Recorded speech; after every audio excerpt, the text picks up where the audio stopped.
안녕하세요.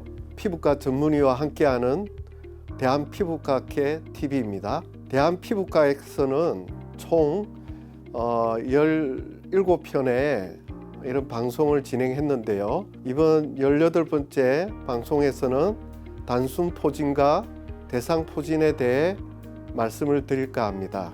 단순 포진은 주변에서 볼 수 있는 흔한 질환이고, 대상 포진은 아주 고통을 주는 질환인데요. 이번 방송에서는 4개의 컨텐츠로 진행을 할 예정으로, 첫 번째 컨텐츠는 피부과 전문의 황영지 원장님과 단순 포진의 원인과 진단, 그리고 치료 예방에 대해 다룰까 합니다. 안녕하세요. 저는 세브란스 병원 박창욱입니다. 안녕하세요. 저는 하얀드림 피부과 황영지입니다. 황영지 원장님, 단순 포진은 어떤 질병인가요? 단순 포진은 흔히들 헤르페스 바이러스라고도 불리는데요. 입술에 물집이나 입병이 나는 것, 시청자분들도 흔히 경험하신 적이 있을 거예요. 입술 물집이 대부분 단순 포진 바이러스 때문입니다.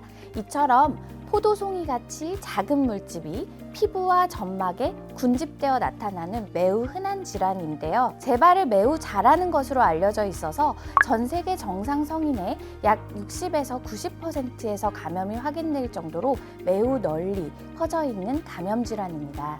단순 포진은 어떤 감염 경로로 걸리게 되고 자주 발생하는 나이대, 계절 취약증이 있나요? 단순 포진은 주로 감염된 병변이나 침에 의해서 직접 접촉에 의해 전파가 이루어지는데요. 단순 포진 바이러스 1형은 우리가 흔히들 알고 있는 입술과 같은 얼굴 주변에 발생하게 되고요. 주로 소화기에 일어나서 나이가 들수록 감염률이 높아져서 50세 이상 성인의 90%가 혈청 반응 양성을 보이는 것으로 알려져 있습니다. 단순 포진 2형 감염은 주로 생식기에 발생하고 개인의 성생활과 관련이 있다고 알려져 있습니다. 혈청 반응의 양성률은 나이나 인종, 그리고 지역, 사회 경제적 상황에 따라 차이가 있어서 인구 밀도가 높고 사회 경제적 지위가 낮은 곳에서 더 높게 나타나는 것으로 알려져 있습니다. 단순 포진 감염의 발병 원인이랑 재발의 위험 요인이 있나요? 단순 포진 바이러스는 한 번 감염이 일어나면 완치가 없고 평생 인체 내에서 대부분 잠복 형태로 존재하게 되는데요. 이 잠복된 바이러스를 활성화시킨다고 알려져 있는 몇 가지 요인들이 있습니다. 질병이나 스트레스, 그리고 자외선 조사, 생리주기 등의 호르몬 변화, 발열, 감기, 면역 저하, 그리고 외상 등의 요인이에요. 이런 요인들 때문에 재발을 한다고 알려져 있습니다. 단순 포진은 특징과 증상에 따라 여러 가지 유형으로 나뉘는데요. 어떻게 나뉘고 유형별 특징 및 증상이 있나요? 단순 포진의 임상 양상은 국소 가려움증과 자결감, 그리고 따가움을 동반하는 군집된 소수포가 특징적입니다. 먼저 입술 포진의 대부분은 아까 설명드린 대로 단순 포진 바이러스 1형이 유발하고 얼굴의 3차 신경절에 잠복해서 재활성화돼서 감염을 일으킵니다. 단순 포진 바이러스 2형은 엉덩이에 있는 청골 신경절에 잠복해서 생식기계 감염의 원인이 됩니다. 그렇지만 1형과 2형 모두 입과 생식기계의 급성과 재발성 감염의 원인이 될 수 있고 무증상 시기에도 바이러스를 전파시킬 수 있기 때문에 주의가 필요합니다. 단순 포진 발병 시 어떻게 증상이 나타나고 초기 증상은 어떻게 진행되는지 좀 말씀 주실 수 있을까요? 단순 포진 바이러스에 감염되어 있지 않은 사람이 처음 감염된 경우를 저희가 초발 단순 포진이라고 하고, 잔물집과 발열, 두통, 근육통을 동반하여 3일에서 4일에 최고에 도달하고 이후에 3, 4일이 지나면 없어지게 됩니다. 초발 감염 이후에 바이러스가 잠복 감염의 형태로 지속되다가 바이러스가 활성화돼서 나타나는 것을 재발 단순 포진이라고 합니다. 초발 감염보다는 전구 증상이 약하고 병변이 국소화되면서 대부분 1, 2주 이내에 자연 치유됩니다. 단순 포진 증상이 심한 경우 어떤 합병증이 생길 수 있나요?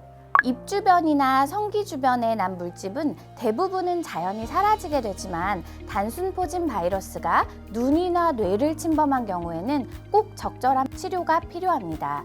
헤르페스 결막염은 적절한 치료를 받지 않으면 시력에 문제가 생기게 되고 단순 포진 바이러스로 인한 뇌염도 심각한 뇌 장애를 일으킬 수가 있습니다. 임산부가 성기 주변에 단순 포진 바이러스로 인한 물집이 있는 경우에는 출산 과정에서 아기도 감염될 수 있기 때문에 주의와 치료가 필요합니다. 단순 포진을 어떻게 치료하며 치료 기간은 어떻게 되나요? 단순 포진 바이러스 감염의 치료는 예방으로부터 시작해야 한다는 인식이 필요할 것 같습니다. 성인의 대부분에서 단순 포진 바이러스를 가지고 있기 때문에 접촉에 의해 감염된다는 특징, 그리고 자가 접종의 가능성 등을 꼭 알고 계시는 것이 좋겠습니다. 단순 포진 바이러스의 치료는 바이러스를 완전히 없앨 수는 없어서 재발을 억제하고 증상 및 합병증을 완화하는 것이 목표가 됩니다. 감염 후 첫 48시간에서 72시간 내에 항바이러스제를 투여하는 것이 효과적이며 국소도포제도 도움이 될 수 있겠습니다. 통증이 없어도 꼭 치료를 위해 병원에 가야 되나요? 대부분의 단순 포진 바이러스 감염은 치료가 필요하지 않기 때문에 병변을 깨끗하게 하고 건조하게 유지하는 것만으로도 자연 치유가 되기 때문에 반드시 내원할 필요는 없습니다. 입안의 병변은 차가운 음료를 마시거나 얼음을 먹는 것 등이 도움이 될 수도 있겠고, 생식기 부위는 꽉 끼지 않는 옷을 입고 비누가 없는 따뜻한 베스를 20분 정도 하는 것도 도움이 될 수가 있습니다. 하지만 집에서 심각한 합병증을 일으키기도 하기 때문에 증상이 심할 때에는 반드시 피부과 전문의 진료가 필요할 것 같습니다. 단순 포진이 걸렸을 때 빨리 낫기 위한 수칙이라든지 전염을 막을 수 있는 방법이 있나요? 입 주변이나 생식기 주위에 물집이 있는 사람과의 접촉은 피하는 것이 좋겠습니다.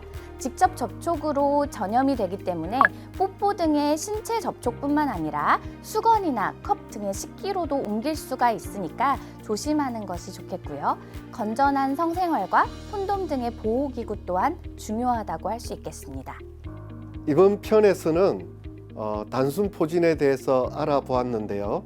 시청자분들과 구독자분들께 도움이 되었으면 합니다. 다음 편에는 대상 포진에 대해서 알아보도록 하겠습니다. 황영지 원장님 수고 많으셨습니다. 감사합니다.